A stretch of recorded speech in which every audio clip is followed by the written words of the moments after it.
جی اب میں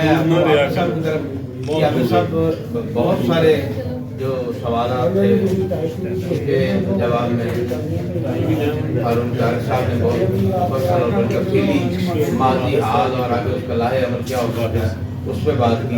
اب آپ بتائیں کہ ساری سچویشن سے کیسے نپٹا جائے, کیا تھا کیا سننے گیا آپ کی شہر کو, تو آپ باقاعدہ نپٹا ہو آپ باقاعدہ اس میں اس کے آپ اس وقت آپ سمجھیں کہ زیر ہوئے میں PTCL کے حوالے سے آپ سارے کل کر جناب عامر شاہ نابد ایک لمحہ ذرا مجھے دیں. یہی 3-4 جائے جناب, وہ پاکستان برائے فروغ سے شروع ہوتے ہیں. یہ PTCL کی بات کر رہے تھے تو ایک تو طریقہ کار یہ ہونا چاہیے تھا مقصود ہمدانی کہ اگر وہ نہیں لے رہے تھے تو اس کا زر ضمانت ضبط کر کے ری بڈنگ کی جاتی ہے, لیکن یہ اس طرف نہیں گئے. انڈر ہینڈ ڈیل کر کے 100% مالیات 26% حصص رکھنے والوں کو 100% مالیاتی اور انتظامی چاروں دے دیا. پھر اس کے بعد جب یہ دوبارہ ان کی گورنمنٹ آئی ہے جو پرائیویٹائزیشن کے کنگ ہے پاکستان میں, شریف فیملی, تو اسحاق ڈار صاحب نے وہ جو بلڈنگیں تھیں پراپرٹی وہ بھی انہیں دے دی جو بڈ میں شامل ہی نہیں تھی. یہ بھی وائلیشن ہوئی کیونکہ وہ خریدا عربوں نے تھا. عربوں کے ہماری اسٹیبلشمنٹ سے بڑے اچھے رابطے ہیں, بڑی دوستی ہے, ایک دوسرے کے مفادات کو واچ کرتے ہیں, دیکھتے ہیں, تو لہذا کسی نے کچھ نہیں کہا. یہ افتخار چودھری جسٹس جو تھا نا, اس نے یہ کہا تھا کہ یہ بہت بڑا فراڈ ہے, یہ اسکینڈل ہے, میں اس پہ کروں گا. لیکن ظاہر ہے وہ بھی ہی لگا تھا, وقتی طور پر ایک مسئلہ تھا اس کا. وہ جو میں بات کر رہا تھا وہ تھا جسٹس شاہد انور بھنڈر باجوہ. وہ بعد میں PTCL کا وکیل ہو گیا جس نے ابتدائی طور پر سندھ ہائی کورٹ میں خلاف فیصلہ دیا تھا. سبحان اللہ. اچھا, وہ PTCL کا وکیل بن گیا. ایک وزیر قانون تھا, مجھے نام نہیں اس کا آ رہا ابھی, پہلا وکیل وہ تھا PTCL کا, وہ نواز شریف کا وزیر قانون تھا, اور اسی نے ہی اس کو سیکرٹری لا بنایا تھا ثاقب نثار کو. اسی نے نواز شریف سے کہہ کے اسے پھر جسٹس بنایا تھا. پھر اس کا بیٹا ایک داماد تھا, وہ ریزائن دے کے چلا گیا, مجھے نام نہیں اس کا آ رہا ہے. اچھا, اب فیصلے پہ عمل درآمد کیسے ہو؟ جسٹس گلزار جو ابتدائی طور پر فیصلہ دینے والا ہے وہ چیف جسٹس بیٹھا ہوا ہے. وہ جو PTCL کا وکیل ہے اس کا ایک داماد جو ہے وہ ایک جج ہے, تو وہ اعجاز الحسن ایک اور تھا. تو کیسے ہو, معاملات کیسے چلے؟ تو یہ عدلیہ کا بھی جو معاملہ ہے بڑا گھناؤنا, یہ وکیل اور جج مل کے جو کرتے ہیں اس ملک کے ساتھ, تو داستانیں جو ہیں وہ تو اب لبے عام ہیں, وہ لوگ جانتے ہیں یہ کیا کرتے ہیں. تو انہوں نے اب یہ ہے کہ 3 دفعہ ریویو پٹیشن, یہ ہو سکتا ہے یہ کہ پھر آپ ہائی کورٹ میں جائیں, ہائی کورٹ کہہ دیتی ہے جی سپریم کورٹ میں جائیں. یعنی وہ قانون کھیل کے نا لوگوں کو ذلیل کر رہے ہیں. اور ابھی تک 2015 میں وہ کیس ہوا تھا جس کا یہ فاروق طارق صاحب ذکر کر رہے ہیں. 2016 میں یہ ریویو پٹیشن آ رہے تھے, اب سے 16 سے اب لگا لیں 25 ختم ہو گیا, اس کیس پر عمل درآمد ہی نہیں کر رہے. ریاست کون گرانٹڈ کون ہے؟ ریاست پرائیویٹائزیشن ایکٹ میں, اور لوگ مر رہے ہیں. وہ صرف یہ انتظار کر رہے ہیں کہ کسی طریقے سے جو باقی جو رہ گئے ہیں یہ بھی مر جائیں. وہ باقی جو لوور اسٹاف ہے, اصل میں اس کی جو یونین تھی وہ تھی ان پڑھ لوگوں کی, ان پڑھ لوگ تھے, تو وہ جیسے انہوں نے کہا وہ کرتے گئے. وہ کہتے ہیں جی بڑا ہم آپ کے لیے کر رہے ہیں. اب دیکھیں PTCL اب حالت یہ ہے, اگر کسی نے لگوایا ہوا ہے تو خراب ہو جائے تو آپ اسے ٹھیک جلدی سے آپ کروا نہیں سکتے. اگر آپ اسے اتروانا چاہتے ہیں, ڈسکنیکشن چاہتے ہیں, تو وہ ڈسکنیکشن آسانی سے نہیں ہوتی.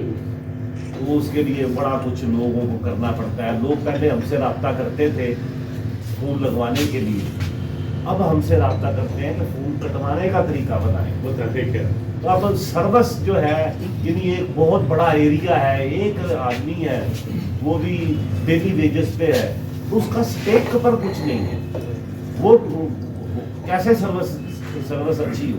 فاروق طارق صاحب بالکل ٹھیک کہہ رہے تھے کہ انہوں نے جتنے ادارے بیچے یا تو ان کی سروس بہتر ہو گئی ہو, نہیں ہوئی, پھر بیچنے کے بعد کوئی بے روزگاری نہ ہوئی ہو, بے روزگاری بھی ہوئی ہے, پھر اس کے بعد یہ ہے کہ کوئی اپنا کوئی نئے مواقع پیدا ہوئے ہوں روزگار کے, وہ بالکل نہیں ہوا, الٹا بے روزگاری پیدا ہوئی ہے.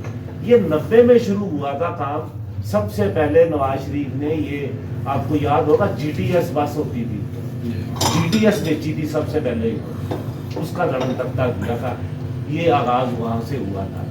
اور اسی پالیسی کو بے نظیر نے, جیسے انہوں نے کہا, بالکل درست باتیں کی ہیں فاروق طارق نے, یہ تو محاذ پہ لڑتے رہے ہیں نا. تو وہ جو تھے ان کا مارگریٹ تھیچر کی جو پالیسی تھی, وہ جب تک کمیونزم سے خطرہ تھا, ڈاؤن فال 90 میں ہوا ہے, جب تک خطرہ تھا روس سے یا انقلابیوں سے یا کمیونسٹوں سے, تو یورپ نے, برطانیہ نے وہ سوشل سیکورٹی کے نام پر ایک ڈھانچہ کھڑا کیا ہوا تھا, بے روزگاری اماؤنٹس دیتے تھے, بہت کچھ رعایتیں تھیں. وہ جیسے ہی رشین ڈاؤن فال ہوا ہے یا نظر آیا کہ یہ وہ, تو سب کچھ انہوں نے سمیٹ لیا, خطرہ ٹال گیا. اب دنیا میں جو چیز پٹ چکی ہے, اب بہت سارے ممالک واپس آ رہے ہیں کہ اپنے لوگوں کو سروسز دیں. ایسے ممالک ہیں جو اپنے شہریوں کو چاہتے ہیں کہ انہیں سروسز, انہیں سہولتیں دی جائیں. ہم وہ شروع کر رہے ہیں, ختم کر کے ہم شروع کر رہے ہیں, ہم وہیں سے شروع کر رہے ہیں. اب پی آئی اے کیسے بھی کیا, پی آئی اے یہ بھی کیا کہ 10 ارب گورنمنٹ کو دیں گے, 135 میں سے باقی جو ہے وہ, یہ مکان میں نے بیچ دیا. بڑی اچھی کامریڈ تیمور رحمان نے ایک مثال دی, بڑی اچھی مثال ہے اس کی, کہ یہ مکان میں نے 135 کا بیچ دیا, 10 چلے گئے مجھے بیچنے والے, باقی جو پیسے ہیں وہ اسی پہ لگیں گے جو بیچا ہے. یعنی 135 کی ڈیل بڑی عجیب و غریب ہے. اب ایک اور چیز ہے کہ انہوں نے پی ٹی سی ایل کی جو بڈ ہوئی تھی, اس بڈ میں جیسے یہ شامل نہیں تھے پراپرٹیاں. اب دیکھیں, آپ کسی بھی شہر میں چلے جائیں, کسی بھی شہر میں چلے جائیں, آپ کو مرکزی جگہ پر ٹیلی فون ایکسچینج, مسجد, چرچ اور ایک وہ اس کا یہ جو ہے ٹیلی فون کا, میں پہلے یہ ایک ہی ہوتا تھا, ٹیلی فون اور پی ٹی سی ایل ہوتا تھا, ٹیلی گراف. آپ کو ڈاک خانہ, پی ٹی سی ایل کی ایکسچینج, یہ چرچ اور مسجد مرکزی جگہوں پہ نظر آئیں گی, جو قیمتی ترین شہر کی جگہیں ہیں. آپ سروے کر کے دیکھ, اتنی مہنگی زمینیں ہیں وہ اسحاق ڈار صاحب نے دے دی. 800 ارب ڈالر جو ہے وہ ابھی تک انہوں نے ادا نہیں دیے. یہ فاروق طارق صاحب بالکل ٹھیک کہہ رہے تھے, انہوں نے دیے ہی نہیں ہے. اچھا, مزے کی بات یہ ہے, مشرف بیچ گیا, جرنیل تھا. یہ بڑے جتنے بھی فیصلے ہیں نا, آپ کی معیشت کے حوالے سے ہوں, آپ کی خارجہ پالیسی کے حوالے سے ہوں, یہ سارے فیصلے فوج ہی لیتی ہے. آپ اٹھا لیں, جب جب مارشل لا لگا ہے کیا کیا ہوا ہے, اور جب جب ادارے بکے ہیں, کون کون تھا اور کس کس نے بیچے, آپ اٹھا لیں. آپ کے کلیدی فیصلے وہی کرتے ہیں, اور آپ کے باہر کے ملکوں کو ضمانت بھی, وہی گارنٹر بھی یہی ہوتے ہیں کہ یہ وزیر اعظم جو ہم نے رکھا ہے یہ کام کرے گا. نہیں کرے گا تو وہ نکال دیتے ہیں, وہ نیا نام لے آتے ہیں. اگر کوئی دو معاہدہ کر لیں کہ ہم اب نہیں ان کے کام مداخلت نہیں ان کی مانیں گے, ایک دوسرے پہ پرچے نہیں کروائیں گے ان کے کہنے پہ, وہ تیسرا بندہ لے آتے ہیں. اب اگر غلط فہمی ہے کچھ لوگوں کو, خوش فہمی ہے, وہ خوش فہمی ہے ان لوگوں کو, اور خاص کر ان کی تعداد جو ہے جو پی ٹی آئی کو میرے دوست سپورٹ کرتے ہیں, کہ عمران آ جائے گا تو پتہ نہیں وہ بڑا نجات دہندہ ہے, وہ پتہ نہیں کیا کر دے گا. وہ جب آیا تھا اس نے بیان دیا تھا, اس نے اس کا جو نکال دیا, جنرل عمر کے جو بیٹا تھا اسد عمر نے کیا تھا, ہم آتے ہیں کہ ہم 200 ادارے بیچیں گے, وہ جس پر میں نے ایک نظم بھی لکھی تھی کہ 200 کیا تو سارے بیچ، یعنی جتنے ہیں سارے ہی بیچ دے. تو پھر یہ اور پی ٹی سی ایل کے کچھ لوگ یونین کے ان کے پاس گئے عمران خان کے پاس، جب یہ تھا کہ اب اسے لے آیا جائے گا. وہ جا کے انہوں نے کہا جی ہم سے بڑا ظلم ہو رہا ہے، عدالتوں نے ہمارے حق میں فیصلے کیے ہوئے ہیں، ہماری کوئی سن نہیں رہا، اس پر عمل درآمد نہیں کروا رہے، ہم 2001 والے پے اسکیل لے رہے ہیں اور کوئی پروموشن نہیں ہے ہماری، اور اس طرح ہمیں ڈرا دھمکا کے مجبور کر کے نکالا جاتا ہے ڈی ایس ایس کے نام پر، تو آپ ہماری ہیلپ کریں. تو عمران خان نے انہیں کہا تھا کہ بھئی بات یہ ہے کہ جیسے پی ٹی سی ایل کا ادارہ بکنے کے بعد چل رہا ہے، میں تو چاہتا ہوں کہ پورا ملک ایسے چلایا جائے، میں آ کے ایسے چلاؤں گا پورا ملک. یہ اچھا وہ گالیاں دیتے ہوئے آئے کچھ لوگ، ایک بندے ملے تو وہ موٹی گالیاں دے رہے ہوئے، تو وہ تو یہ کہہ رہا ہے. اور میں نے کہا یہ نوکر شاہی جو ہے، یہ نوکر لوگ ہیں، جو مالکوں نے انہیں کہنا ہے انہوں نے وہی کرنا ہے. یہاں ایک مرحوم پیپلز پارٹی، ڈاکٹر میں آپ بڑا معذرت خواہ ہوں آپ سے، مرحوم پیپلز پارٹی ہوا کرتی تھی، وہ کھڑی ہوتی تھی ان ایشوز پہ، جس میں ہمارے لیفٹ کے لوگ بھی تھے. یہ جو آپ سیاست جو کہ بتا رہے تھے نا کہ ٹریڈ یونین کھڑی ہوتی تھی، بڑے بڑے جلسے کرتے تھے، اس کے پیچھے پولیٹیکل پارٹیاں تھیں. پولیٹیکل پارٹیاں جو ہیں وہ بیعت کر چکی ہیں، لہذا آپ جلسہ نہیں کر سکتے، کوئی ٹریڈ یونین چلا کے دکھائیں مجھے، کیونکہ پولیٹیکل پروسیس نہیں ہے. سوسائٹی ڈی پولیٹیسائز ہو چکی ہے. پولیٹیکل پروسیس ہوتا تھا تو یہ یونین بھی تھی، حتیٰ کہ جماعت اسلامی جیسی جماعت بھی، وہ بھی یونین بنا کے وہ سارے اداروں میں آ گئی تھی. وہ جو کہتے تھے جب ہم لکھتے تھے نا کہ زمینیں چھین لو، جڑا کھاوے وہی وارے، وہ کہتے خدا نے دی ہیں زمینیں، تم کون ہوتے ہو چھیننے والے. اب وہ سارے نعرے انہوں نے یہ لے کے تو وہ بھی یونین میں بنا کے آ گئی، جماعت اسلامی کے لوگ بھی آ گئے تھے. چونکہ پولیٹیکل پروسیس نہیں ہے، پولیٹیکل پارٹیاں جو ہیں، جو رہی صحیح کچھ تھوڑی بہت سیاست تھی وہ بھی ختم ہو چکی ہے. اور جس نے بے نظیر کا قتل ہوا تھا نا، اس دن آپ کی سیاست ختم ہو گئی تھی. وہ شاید کچھ نہ کچھ ہوتا، لیکن پالیسیاں اس کی بھی یہی تھی. یہ بھی آپ کو بتا دوں، آپ ان سے یہ غلط فہمی ہم دوستوں کی بڑی دور کرنے کی کوشش کرتے ہیں کہ یار یہ ایک ہی پارٹی کے مختلف نام ہیں، آپ انہیں سمجھ جاؤ. لوگ نہیں سمجھتے. ہر بندے کا ایک پسندیدہ جرنیل ہے، ایک پسندیدہ جج ہے جو اس کے پسندیدہ سیاستدان کو فائدہ دیتا ہے یا اقتدار میں لاتا ہے یا عدالتوں میں اسے فائدے دیتے ہیں. ایک ہر پارٹی کا ناپسندیدہ جرنیل ہے، ایک ناپسندیدہ چیف جسٹس ہے، کچھ جج ہیں جو ان کے پسندیدہ لیڈر کو رگڑا دیتے ہیں. یہ اتنی اور سارے لوگ تقسیم ہیں. شخصی حوالے سے کچھ ہو جائے، مولانا فضل الرحمان کا معاملہ ہو جائے، سارے مدرسوں کے لڑکے نہیں آئیں گے. لیکن جو پبلک انٹرسٹ کا معاملہ ہے اس پر کوئی بھی باہر نہیں نکلتا. جو ایشوز ہیں ہمارے، روزگار ریاست دے رہی ہے نہیں دے رہی، بلکہ جو روزگار تھا وہ بھی چھین رہی ہے.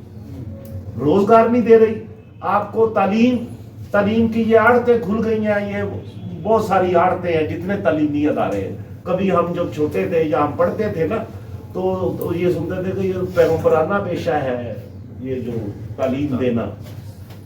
تو لوگ، ہمارے ٹیچر ایسے بھی تھے، اگر کسی نے کہہ دیا نا کہ جو مجھے ٹیوشن پڑھا دیں تو وہ لڑ پڑتے تھے، غصہ کرتے تھے، کیا میں کلاس میں نہیں پڑھاتا، تم میری انسلٹ کر رہے ہو کہ میں ٹیوشن تمہیں پڑھاؤں. اب میاں یہ جماعت اسلامی کے لوگ، یہ میاں جو عامر ہے، یہ 80s میں مڈ 80s میں اس نے شروع کیا ہے. آپ وہ دیکھیں پاکستان نے اتنی ترقی نہیں کی جتنی میاں عامر نے کی.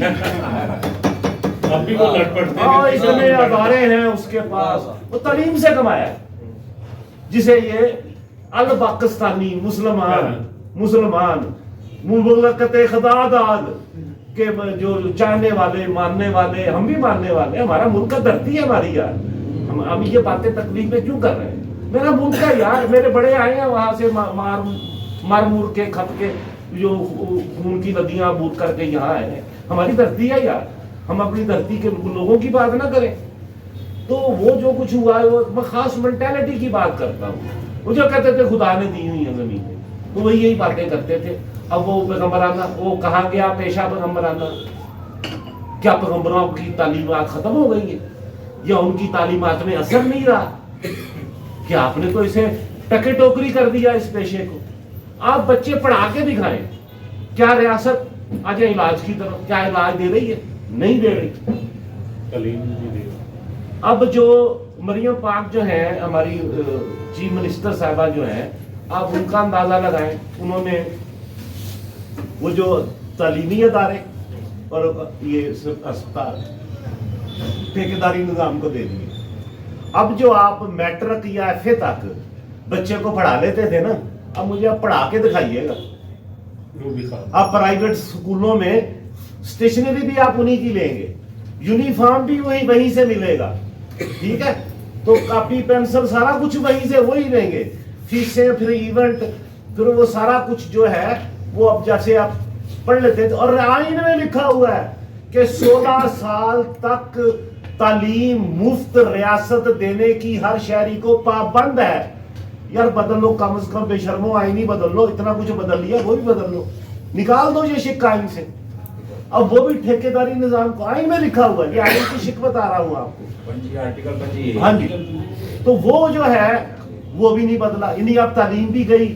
اب چھوٹا موٹا جو لوگ 2 مہینہ یا 1 مہینہ انتظار کرنے کے بعد ان سرکاری اسپتالوں سے کوئی آپریشن کرا لیتا تھا، کوئی چھوٹی موٹی دوائی لے لیتا تھا یا ڈاکٹر کو چیک کرا لیتا تھا مفت آؤٹ ڈور میں، اب آپ وہ بھی نہیں کر سکیں گے۔ آپ 1-2 سال انتظار کریں ذرا، جب تک یہ مکمل طور پر افرید اپنے پنجے گاڑے گا نا، یہ پھر چیخیں ماریں گے، یہ نکلے تو اساتذہ یہ سڑکوں پہ نکلے ہوئے ہیں، چوک بند کیا ہوا ہے، یار انہوں نے بڑی تکلیف ہے، پڑھے لکھے لوگ نے رستہ کو بند کر کے بیٹھے نے۔ اس احمق کو یہ نہیں پتا کہ یہ تمہارے بچوں کے مستقبل، تمہاری نسلوں کے مستقبل کے لیے بیٹھے ہوئے۔ کامریڈ ہمدانی پاگل ہے جو سڑکوں پہ مارا نجکاری کے خلاف باتیں کرتا پھرتا ہے، یہ فروخ تارک گئے ہیں، یہ کیا لوگ ہیں؟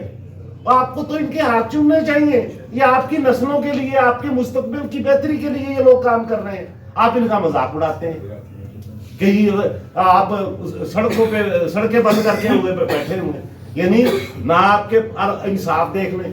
آپ عدالتوں میں 2 نسلیں رول جاتی ہیں، مہنگا ترین عدالتی نظام، اور سب سے زیادہ مراد بھی یہی لیتے ہیں، جتنی تنخواہ ریٹائرمنٹ کے وقت وہی پینشن، پھر پتہ نہیں کتنے پٹرول، اتنا لیٹر پٹرول مفت، پھر اتنا بجلی کے یونٹ پتہ نہیں 6000 کتنے وہ مفت، گیس کا وہ پتہ نہیں کتنے وہ مفت، پھر گاڑی، ڈرائیور، کلرک، عملہ، تاحیہ، یار یہ اتنا مفتہ لگا ہوا ہے، وہ انصاف دیتے کیا ہیں آپ انصاف دے ہی نہیں رہے شہریوں کو۔ یعنی پھر جب یہ ریاست تو اپنی ذمہ داریاں ادا نہیں کر رہی لیکن بوجھ میرے پہ ڈال رہی ہے، چونکہ یہ ریونیو اکٹھے کرنے کے جتنے یوٹیلٹی بل ہیں وہ ریونیو اکٹھے کرنے کے کا سورس ہے ان کا۔ بجلی کے بل سردیوں کے ریٹ اور گرمیوں کے ریٹ اور، گیس کے سردیوں کے ریٹ ٹیرف اور گرمیوں کا اور، یہ پٹرول کے ہر 15 دن بعد قیمت نہیں۔ تو یہ سارا سورس آف انکم ہے، ریونیو اکٹھا کرنے کا ایک طریقہ ہے۔ اب کسی کو ذہن میں آیا کہ یار یہ چلان جو ہے، یہ موٹر سائیکل تو بڑی کروڑوں اربوں کی تعداد میں ہے، اب ان کے لائسنس بھی بنائیں۔ یعنی خطرہ کیا ہے؟ یعنی ریاست، میری ریاست جو مجھے مختلف سطحوں پہ مار رہی ہے، یکدم میری ہمدرد کیسے ہو گئی کہ میں ہیلمٹ نہ پہنوں تو میں زخمی ہو جاؤں گا، میں مر جاؤں گا۔ بڑی ہمدرد ہے ریاست میری یار، وہ ہمدرد نہیں ہے، یہ چلاکی ہے، یہ بھی ریونیو اکٹھا کرنے کا طریقہ ہے۔ اور جو 200 چلان کی فیس ہوتی تھی وہ 2000 کر دی، اب 5000 کر دی۔ وہ جو لائسنس بنتا تھا موٹر سائیکل کا، جو گاڑی کا، اگر اس کی فیس 500 تھی تو وہ 25000 کر دی، کسی کی 10000 کر دی۔ یہ طریقہ ہے، انہیں پتا ہے کہ اتنا موٹر سائیکل والا ہے۔ اچھا پھر وہ ان کے جو حمایتی ہیں سوشل میڈیا پہ وہ کیا لکھتے ہیں؟ ایک جملہ یہ لکھتے ہیں، یہ غریبوں کو بچے ہی بڑے پیدا کرتے ہیں۔ میں نے کہا یہ آئین، ہمارے نون لیگی دوست ہیں وہ، میں نے کہا یار کوئی غریب بچے پیدا کرتے ہیں، ایک 28ویں 29ویں ترمیم یہ بھی کر دو کہ غریب بچے پیدا نہ کریں، انہیں کوئی شادیاں ہی نہ کریں۔ بلکہ ان کی شادیوں پر بھی پابندی لگا دو. بچے پیدا کرنے کا شوق ہے تو پھر ان کے فلاح بھی کرو. یار تم تو یہ کہتے تھے, تم تو یہ خطرناک بات کرنے لگا, تم تو یہ کہتے تھے کہ رزق کا مالک اللہ ہے, اب اللہ نہیں ہے. وہ آپ میرے حضور کی, میرے پیغمبر کی آپ بات بتاتے تھے, بندہ گیا کہ دوسری شادی کر لو, غریب ہوں تیسری کر لو, تیسری کری تو اس کے حالات بدل گئے. تو اب کیا ہے, اب آپ بچے پیدا کرنے میں بھی آپ کو اعتراض ہے. وہ ٹھیک ہے, تھک پاپول ہے, ہم کو بیوقوف لوگ نہیں, ہم سمجھتے ہیں کہ آبادی کا ہجوم کیا ہو, آبادی کو کنٹرول کیسے کیا جاتا ہے, تو سارا ہم سمجھتے ہیں. لیکن یار جو آبادی بن چکی ہے اس کا تو کچھ کر لو. چلے وہ پلاننگ نہ کرو, آپ یکدم آپ میرے ہمدرد ہو گئے, میرے ہمدرد ہو گئے کہ مجھے ہیلمٹ, اب سارا خطرہ ہیلمٹ سے. یعنی جو لوگ بھوک سے مر رہے ہیں مرنے دیں, جو علاج نہ ہونے سے مر رہے ہیں مرنے دیں, ریاست کو کوئی فکر نہیں. انہیں تعلیم اور تعلیم دو, انہیں پتا چلے کہ بچے زیادہ نہیں پیدا کرنے, وہ آپ دے نہیں رہے, ان کا تمسکر اڑا رہے ہو. لیکن آپ کیا کر کے آ رہے ہو, آپ یہ کر رہے ہو کہ ہیلمٹ سے خطرہ ہے, بس ہیلمٹ نہیں پہننا. وہ ایسے چوروں ڈاکوؤں کے پیچھے نہیں بھاگتے جیسے موٹر سائیکل والے کے پیچھے لگے ہوئے, جیسے سب سے زیادہ نظام کو خطرہ ہی نہیں. اور بھائی آپ جب یہ جی ڈی ایس بیچی تھی, آپ پبلک سیکٹر میں آپ یہ جو بسیں بہتر کیوں نہیں کی آپ نے, یہ سڑکیں آپ یورپ میں چلے جائیں, لندن میں اتنی بڑی سڑکیں نہیں ہیں چوڑی جتنی آپ کی ہیں. آپ کی دو ایک رو جو ہے اس سے بھی چھوٹی سڑکیں ہیں, وہاں ٹریفک نہیں رکتی, ٹریفک جام نہیں ہوتی. آپ کی اتنی اتنی کھلی سڑکیں ہیں بانوے, اور آپ کے ہاں مسئلہ کیا ہے, ہر بندے کے پاس تو گاڑی ہے, جو سوکھی روٹی کھاتا ہے پاکستان میں اس کے پاس گاڑی ہے, کیونکہ آپ کا جو ٹرانسپورٹ کا نظام ہے وہ بہتر نہیں ہے. یہ بنا دیا آپ نے جنگلہ بس, لوگ اس پر کھڑے ہوتے ہیں, آپ دیکھ لیں لوگ کھڑے ہوتے ہیں, وہ لائن میں دیکھیں کتنے لوگ لگ رہے ہوتے ہیں ٹکٹ لینے کے لیے. یہ بڑے بڑے پراجیکٹ جس میں بڑے لمبے کمیشن ہوتے ہیں, یہ نظر آتے ہیں بڑے بڑے, لیکن آپ صحت دے نہیں رہے, تعلیم آپ نے چھین لی, تو پھر آپ کرنا کیا چاہتے ہیں یار, وہ بتا دیں آپ کیا کرنا چاہتے ہیں. اب میں مخاطب ہوں ایسے دوستوں سے جو ان کے پیچھے لگے ہوں, جو یہ سمجھتے ہیں کہ میرا لیڈر اگر آ گیا, بلاول آ گیا, تو بڑی پاکستان کی قسمت بدل جائے گی, یہ پرائیویٹائزیشن کو روک دے گا. نہیں روکے گا, وہ اس نظام کا حصہ ہے. عمران خان نہیں روکے گا, اس نظام کا حصہ ہے. یہ عدالتیں نہیں روکیں گی, اس نظام کا حصہ ہے. لہذا اب تو ضرورت ہے نئے عمرانی معاہدے کی, شہریوں کے درمیان نیا عمرانی معاہدہ کیا جائے. آپ کے لیے جتنے سیکنڈلائز سیاست, آپ کو سیکنڈلوں کے پیچھے انہوں نے الجھایا ہوا ہے, یہ جمیمو سیکنڈل, یہ فلاں سیکنڈل, یہ فلاں سیکنڈل. آپ کو اس میں بتایا یہ بہت ایماندار ہے, ٹھیک ہے, یہ 10% ہے, یہ ڈاکو ہے. پھر بتایا دونوں ڈاکو ہیں, یہ بہت ایماندار ہے. پھر کہتے ہیں اس سے بڑا احمق اور بیوقوف تو کوئی تھا ہی نہیں, ہم ایسے ہی لے آئے اسے. یار یہ کیا طریقہ ہے, یہ ملک ایسے چلتے ہیں, ریاستیں ایسے چلتی ہیں یار. آپ کی پالیسی کہیں اور بنتی ہے, آپ کی معاشی پالیسی کوئی اور بناتا ہے. آپ کو ادارے بیچنے کے لیے کھلم کھلا کہتے ہیں, ہمیں آئی ایم ایف کہتا ہے. وہ پینشنر اس نے کیا کیا, یہ آئی ایم ایف نے کہا کہ آپ کا جو پینشن کا بڑا بوجھ ہے. مشرف کے زمانے میں انہوں نے پوچھا, وہ لگوایا, وہ جو سروے وغیرہ کرواتے ہیں, رپورٹ تیار کروائی. مثال دے رہا ہوں کہ 500 ملین, مثال ہے, فگر ایگزیکٹ نہیں ہے, کہ 500 ملین اس کا تناسب مجھے یاد ہے کہ 500 ملین جو ہے نا یہ پینشنر ہے. اس میں 375 ملٹری کے ہیں, باقی سول کے ہیں. لہذا کام ٹھپ ہو گیا. مشرف نے ایک اور طریقہ نکالا, اس نے وہ جو پینشنر تھے نا ملٹری کے, فوج کے, اس نے سول کے کھاتے میں ڈال دیا. یعنی ان کا بجٹ جو تھا, ایلوکیشن جو ہوتی تھی بجٹ میں, وہ اٹھا کے سارا سول کے کھاتے میں ڈال دیا تاکہ ادھر بجٹ میں کمی نہ ہو. اچھا, تو اس طرح کی چلاکیوں سے یار نہیں چلتا. آپ ایک مخدوش عمارت کی ریپیئر مینٹیننس سے کام نہیں چلا سکتے, اپنے خرچے کم نہیں کرتے. اب مجھے بتائیں, ایک اے سی باہر نکلتا ہے یا نکلتی ہے خاتون اے سی سے لے کر, آپ ڈی ایس پی سے شروع ہو جائیں, ایس ایچ او سے شروع ہو. ایس ایچ او کو ساتھ ایک گاڑی ہوتی ہے تو وہ چھوڑ دیں, ڈی ایس پی. اب رینک بڑھاتے جائیں مختلف محکموں کے, ان کے پروٹوکول سے ججوں پہ آ جائیں, وزیروں پہ آ جائیں, صدر پہ, وزیر اعلیٰ پہ, چیئرمین سینٹ پہ. وہ اتنا 40-50 گاڑیاں 10 گاڑیاں لے کے نکلتے ہیں. وہ کیا وہ پانی سے چلتی ہیں؟ آپ انہیں نہیں کٹ لگا سکتے؟ وہاں انہوں نے کٹ نہیں لگانے. جو آئے دن اسمبلی کے ممبران کی بھی تنخواہیں بڑھ رہی ہیں, وزارتوں کی اپنی تنخواہیں بڑھائے جا رہے ہیں. یار خدارا اس ملک کے لوگوں پر رحم کرو. اب ختم ہو گیا ہے صورتحال. آنے والے سال پاکستان کے لیے انتہائی تکلیف ہے, عام لوگوں کے لیے, خاص لوگوں کے لیے نہیں. ان کا تو بھائی جنت ہے. میرا ایک دوست ہے, وہ کہتے کہ میں وہ لندن ایک جگہ پہ بیٹھا ہوا تھا, تو میں فون پہ اردو میں گفتگو کر رہا تھا, تو ایک گوری بیٹھی, تو وہ مجھے اس نے باتیں سننی, تو آ کے مجھے اردو میں کہتی ہے آپ پاکستان سے ہو؟ میں بڑا حیران ہوا. میں کہا کہتی بڑا اچھا ملک ہے, بہت میرا پسندیدہ ملک ہے. کہتا میں کہا میرا تو مسکر اڑا رہی ہے. اس نے بتایا, میں کہتی میں گلبرگ پتہ نہیں کس کمپنی میں یہاں رہی ہوں لاہور میں. میں نے کہتا پوچھ ہی لیا کہ تمہیں کیوں پسند ہے؟ کہتی ہے وہاں ایسا ملک ہے کہ اگر آپ کے پاس پیسے ہیں نا تو آپ جو چاہیں وہاں کر سکتے ہیں, جائز نہ جائز جو چاہیں آپ کر سکتے ہیں, کوئی پوچھنے والا نہیں ہے. یہ صورتحال ہے, یہ تکلیف دہ صورتحال ہے. اب اس طرح کی باتیں کرنے والے بھی لوگ نہیں رہے جو پرو پیپل بیانیے پہ کھڑے ہوتے تھے, جو لوگوں کے حق کے لیے کھڑے ہو جاتے تھے, جو کہتے تھے کہ یار نہیں ہم نے عام آدمی کی بات کرنی ہے, ان کے دکھوں کا. مثلا لٹریچر میں ہی ہماری تحریک جو ہے تو عام آدمی کی بات لٹریچر میں ہم نے کی ہے, عورتوں کے حقوق کی اگر بات ہے تو وہ ہم نے کی ہے. اب وہ بیانیہ بھی موجود تو ہے, اب اندازہ لگا لیں, آپ کے حاضری دیکھنے کے لیے یہ ایسا موضوع تھا, اس پر تو بہت لوگوں کو آنا چاہیے تھا جن کے مسائل ہیں. آپ دیکھیں سڑک پہ نکل آئے, وہاں آپ کے ساتھ کوئی کھڑا نہیں ہوتا ان مسائل پہ.